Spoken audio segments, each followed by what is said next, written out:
Someone who doesn't believe in angels at all, author Richard Dawkins makes his return to our program.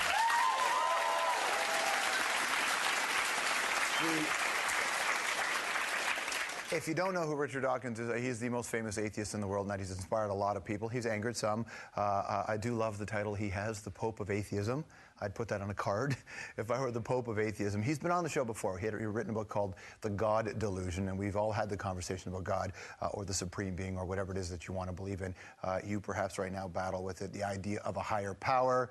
Is that what's responsible for creating the world? And whenever that conversation comes up, the argument against any sort of religious, faith-based system for the beginning of the world is evolution. And that's what we're going to talk about. Did you know this year, I guess what month of November, it'll be 150 years since Darwin's On the Origin of Species was published, which was, the theory of evolution. And to this day, one of the most important non-religious documents ever. And to a lot of people, they still haven't settled the debate, evolution or a higher power. Richard Dawkins says he settled it. He's got this new book called The Greatest Show on Earth, and he says that evolution is not a theory, but it is a fact, a proper fact. Mr. Dawkins returns. Here's his bio. Hey, do you believe in God? If you do, get ready to squirm.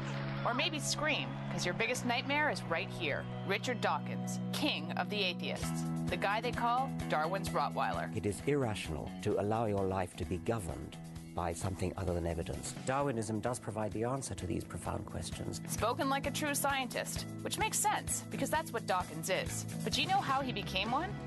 Well, believe it or not, this guy at one point did believe in God. He was brought up Anglican, but stopped believing in his mid-teens. Why, you ask? Well, he discovered Charles Darwin and evolution. Dawkins ended up studying zoology at Oxford and got his PhD. 10 years later, he made a bit of a splash. If you were around in 1976, maybe you remember the selfish gene. That was Dawkins' take on Darwin's theory of natural selection. Don't know it? Well, how about this one? The God delusion. That's the one where Dawkins says that God almost certainly does not exist, and that people who believe blindly in a supreme being are, well, delusional. I think it's pathetic. And I think it's something that we ought to have grown out of. Pretty harsh stuff. So harsh, in fact, that Dawkins' friends and literary agent wouldn't let him write it for 6 years, until atheism had become more mainstream. Now Dawkins is at it again with a new book called The Greatest Show on Earth. We can't see evolution happening because we don't live long enough. We look at the clues that remain, and they all overwhelmingly point to the same conclusion. Evolution is a fact. Please welcome back Richard Dawkins.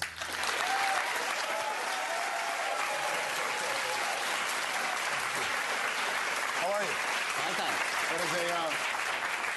That is a lovely tie. That's my Galapagos tie, one of my ties hand-painted by my wife. This is a one-off, unique tie. Did you come home one day and she had doodled on your tie, or was that always part of the plan? This was a present, and she spent hours and hours slaving over this. Not a doodle. Not at all. No. Well, the Galapagos Island, I mean, that is significant for Charles Darwin. It was one of the formative places that he visited. He didn't get the idea straight away from that. It came afterwards. He collected specimens from Galapagos, and then later, when he got back to England and the specimens were identified and classified in London in the museums, he then got the idea there's something funny going on here. These animals are all kind of like South American animals, but not exactly. And so he worked out that what had happened was that some kind of freak events had blown animals across or drifted across. They'd got to the islands, very unusual thing to happen, and then they started evolving when they got there. And then a slightly less freakish event would drive them across to other islands within the archipelago.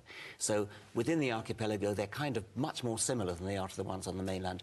Everything, as it just said on the film clip, everything is exactly as you would expect if they'd evolved. With the conversation has, in the last, 15 years, there was a time when people talked about the secularization of society, and then all of a sudden it seemed like society became more and more religious across the world. Did you feel that, and is that why because I wondered for you at what point this became from being academics to being, in a sense, a cause? Because this is more than just that for you now.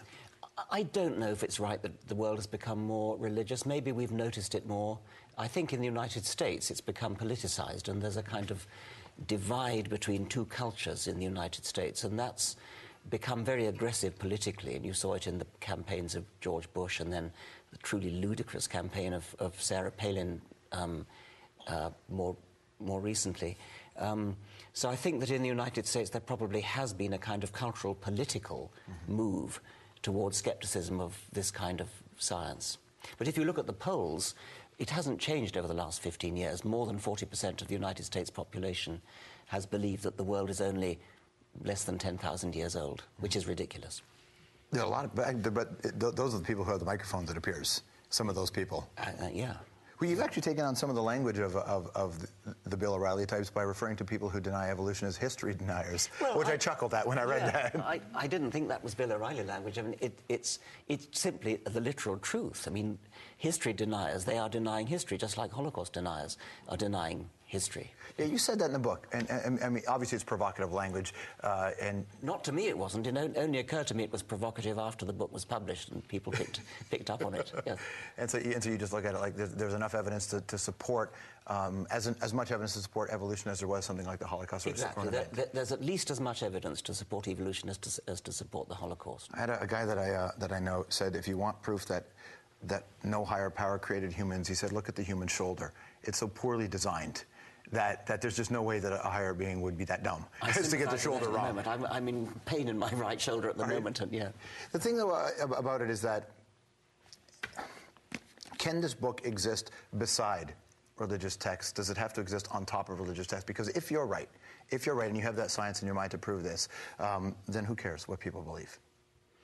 Well, I care a lot because I think it's such an exciting thing. I mean, I think that the fact that we exist because of natural selection, the fact that we are cousins of every living creature in the world, the fact that our history goes back nearly 4 billion years, that's an astounding, enthralling, inspiring fact, and I care whether people get that. So in a sense, by denying evolution is missing the point of how beautiful the universe can be. Precisely. To deny that would be like never listening to music, never seeing any art, never seeing a beautiful sunset. It's part of the beauty of existence. When did that song ring true to you? When did you have a moment you went, that sings to me?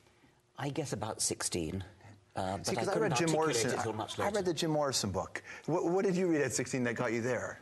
No, I think it was talking to my father, really, who told me about it.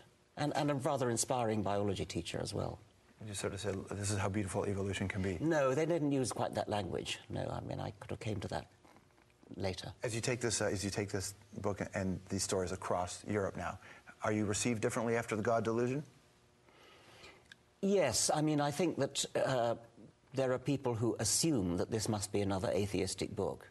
It's an anti-creationist book, it's a pro-evolution.